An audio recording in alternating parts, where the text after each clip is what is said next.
श्री हरी जगत पिता दूर करी तो व्यथा, ऐका सत्यनारायणाची कथा।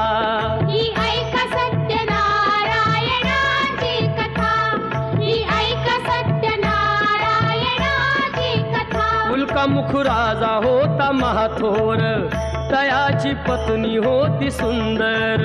नदी किनारी एकदा त्यांनी घातली महापूजा दोघांनी।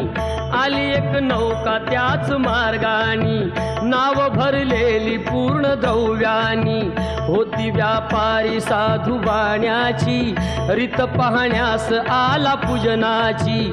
उल्कामुख त्यास बोले ऐकावे, व्रत नारायणाचे आचरावे। मनोइच्छित फळ मागावे, चरणी श्री हरीच्या लागावे। घरासी आला